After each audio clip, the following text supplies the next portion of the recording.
तो नमस्कार दोस्तों, एक बार स्वागत है आप सभी का मेरे YouTube चैनल उत्तराखंड एक झलक पर। और आज काफ़ी दिनों बाद गांव की गलियारों से आप देख सकते हैं पीछे।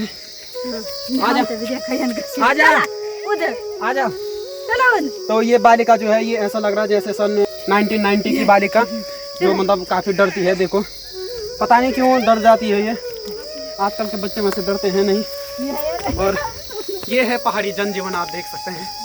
अभी टाइम हो रहा है 8:30 और लोग जो है घास से आ रहे हैं। कैमरामैन से कहूँगा कि थोड़ा अपना कैमरा ही पकड़े, हमारे साथ नए कैमरामैन जुड़ रखे हैं। तो आज जो है आप देख सकते हैं, जब मैं देहरादून जाता हूँ तो एक लंबी लाइन में आप पीछे दिखाना चाहूँगा कि मेरे पीछे देखो, मेरे को देहरादून छोड़ने के लिए सारे गाँव वाले आ रखे हैं। आपने यदि सिंग इज किंग मूवी देखी होगी तो उसमें जैसे हैप्पी को छोड़ने के लिए आते हैं, वो सब मुझे देहरादून छोड़ने के लिए देखो गाँव के लोग जो है यहाँ पे। और ये लोग चाहते हैं कि कम निकले ये घर से, तो बेइज्जती हो गई।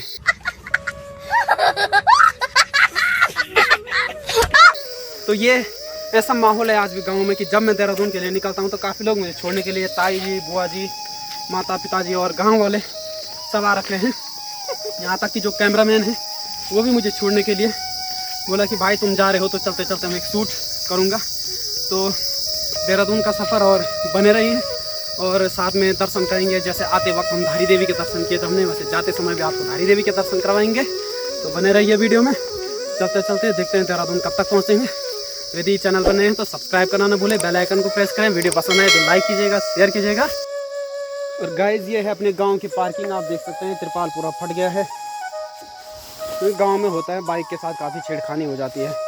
पहले जबकि हम बात करें तो शहर में ऐसा होता था कि आपकी गाड़ी का तेल चोरी हो जाता था, ऐसा कुछ हो जाता था। लेकिन आज की डेट में जो है गांव में भी ऐसा होने लग गया। अब गांव में भी सुरक्षित नहीं है। तो बोलो आप कहाँ जाएं, शरीफ लोग कहाँ जाएं, आप बताओ, जवाब दो मुझे। तो अभी हम जा रहे हैं देहरादून, हेलमेट पहन लेंगे। तो बने रहिए। हर ये गाँव देख सकते हैं, भाई लोग हमें छोड़ने के लिए गाँव, पूरे गाँव आ रखा है, हेलमेट दे दिया हमें। और ये है अपने गांव की एक झलक, आप देख सकते हैं। सामने धूप लगी हुई है और एक नज़ारा सुंदर सा। और ये माँ इंद्रासनी शक्तिपीठ, काफ़ी खूबसूरत दृश्य और सुंदर सफ़र के साथ आगे बढ़ते हुए अभी पहुंच चुके हम सुमाड़ी मार्केट। यहाँ से गंगोत्री यमुनोत्री धाम की तरफ आप जा सकते हैं। और एक शक्तिपीठ है माँ मठियाना देवी, इसी रूट से पहुँचते हैं। और ये है तिलवाड़ा बाज़ार।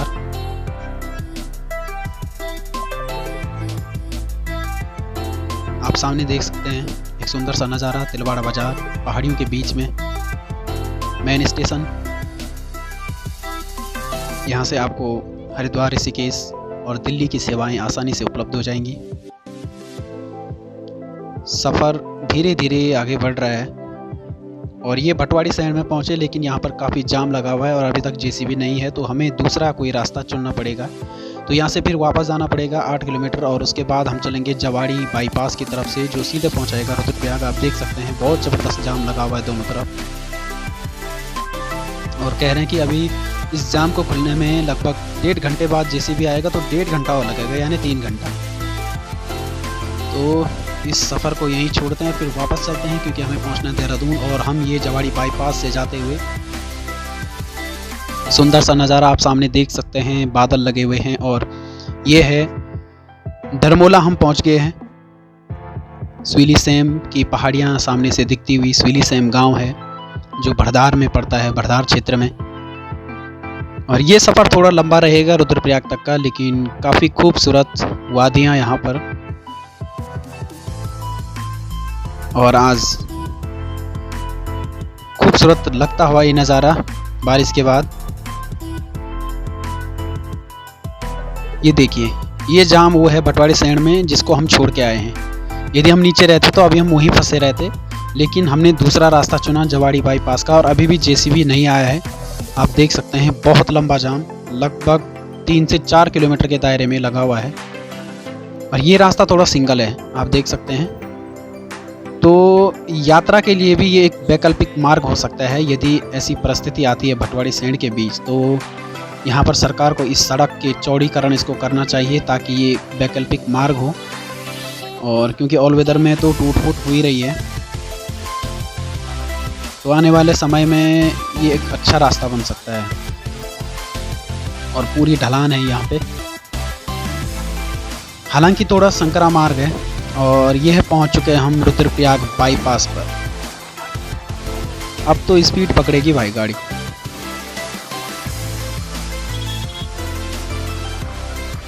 तो काफ़ी सुंदर नज़ारों के साथ काफ़ी मस्त सड़क है ये। ऑल वेदर के बाद तो काफ़ी अच्छा लग रहा है राइड करने में।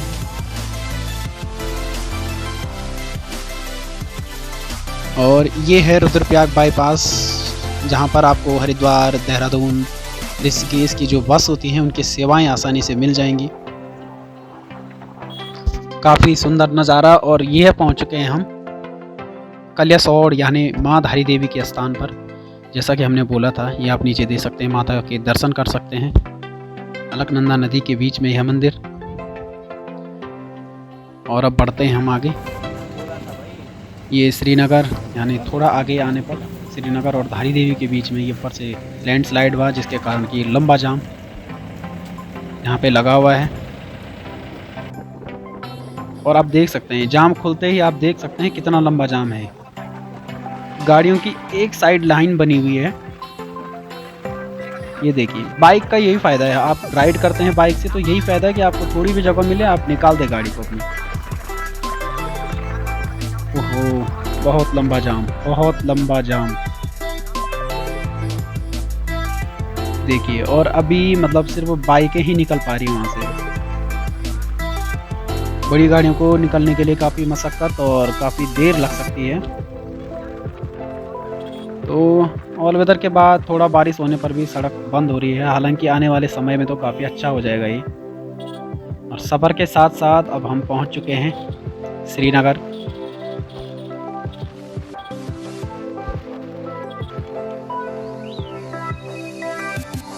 मतलब घर से निकलते हुए और श्रीनगर तक हमें 3.5 घंटे हो गए हैं। जबकि ये राइड करते समय बाइक से भी राइड कर रहे हैं तो 4.5 और 5 घंटे का समय मिनिमम लगता है। और ये देवप्रयाग हम पहुंच चुके हैं। सुंदर सा नज़ारा मैं आपको दिखाता हूँ। यहाँ पे अलकनंदा और भागीरथी का संगम है। देवप्रयाग इस जगह को जाना जाता है इस नाम से। ये आप देखिए, मैं आपको क्लियर दिखाता हूँ। ये देखिए आप, तो जो ऊपर से नदी आ रही है बिल्कुल मिट्टी मिट्टी हो रखी है। तो आप देख सकते हैं कि पिछले दिनों में कितनी ज़बरदस्त बारिश वहाँ पे हुई है, जबकि भागीरथी का पानी बिल्कुल नीला, बिल्कुल साफ।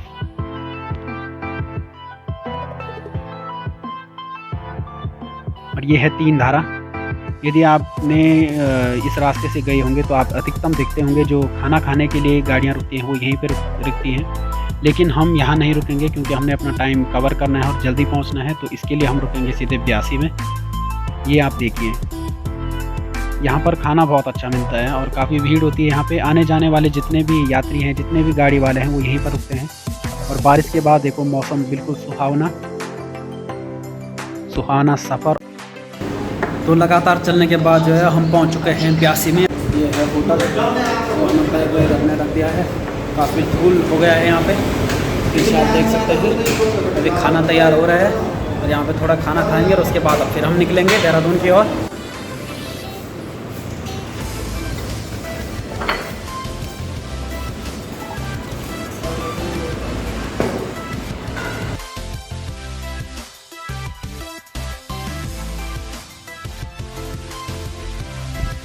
ये है ब्यासी बाज़ार, एक छोटा सा, लेकिन यहाँ पर खाना बहुत अच्छा मिलता है। तो मैं जब भी घर जाता हूँ बाइक से राइड करता हूँ तो मैं यहीं पर अधिकतम रुकता हूँ। एक तो यहाँ पर गाड़ी लगाने के लिए भी अच्छा है, भीड़ भड़ाका भी कम है, कम दुकानें हैं तो खाना अच्छा बनता है। और अब चलते हैं हम और पहुँचने वाले हैं हम ऋषिकेश में, यानी योग नगरी।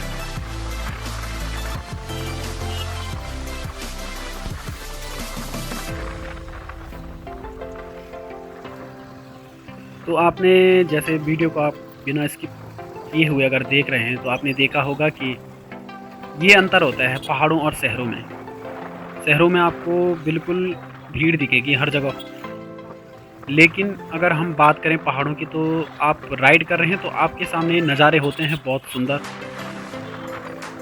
लेकिन यहाँ क्या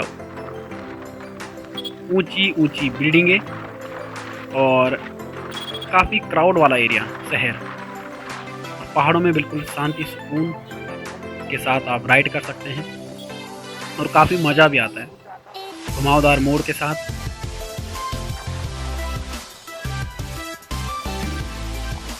तो काफ़ी थकान भी लग गई है, तो उम्मीद करता हूँ अब कहीं जाम न मिले।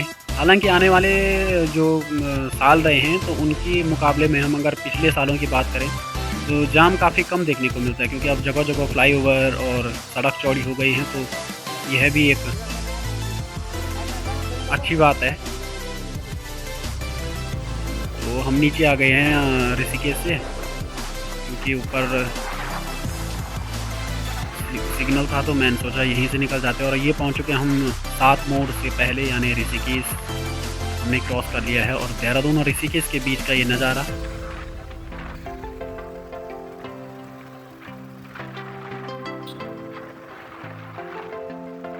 तो लंबी राइड का अलग ही मज़ा है। और साथ में यदि कोई बंदा हो तो आप बात करते हुए चल सकते हैं, तो काफ़ी मज़ा आता है साथ में। और यदि आप सिंगल चल रहे हैं तो काफ़ी दिक्कतें होती हैं। टोल प्लाज़ा देहरादून,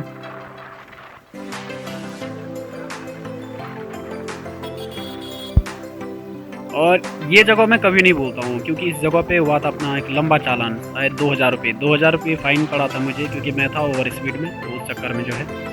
और पहुँचने वाले हम रिस्पना पुल पर। तो काफ़ी मज़ेदार हुआ ये सफ़र आज का। और देहरादून आते ही जाम शुरू। अब तो काफ़ी थकान लग गई है, कब पहुँचे चलते जा रहे हैं। और जैसे जैसे हम मंजिल के नज़दीक पहुँचते हैं तो काफ़ी थकान महसूस होती है। उतना तो लंबा चलने में नहीं लगता उतना।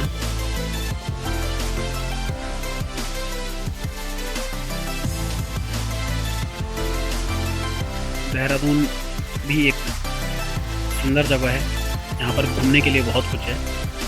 आप सभी से निवेदन है, यदि आप देहरादून आएँ तो पूरा शहर को ज़रूर घूमें। और ज़्यादा कॉस्टली भी नहीं है, आराम से आपके बजट में सब कुछ मैनेज हो जाएगा। यहाँ पर सहस्त्रधारा, माल देवता, घंटाघर, FRI, गुच्चू पानी, बहुत सारी जगह हैं, काफ़ी सुंदर हैं। और बहुत सारे ब्लॉग तो आपको मेरे इस चैनल पर ही देखने को मिल जाएंगे। तो लंबे सफ़र तय करने के बाद हम पहुंच चुके हैं देहरादून।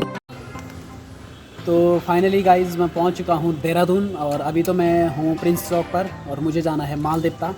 तो अभी तो लगभग 14 से 15 किलोमीटर का सफ़र दूर है। तो उम्मीद करता हूं आपको ये वीडियो पसंद आई होगी। इस वीडियो को मैं यहीं ख़त्म करता हूं। अगर आपको वीडियो पसंद आई तो लाइक कीजिएगा और शेयर कीजिएगा।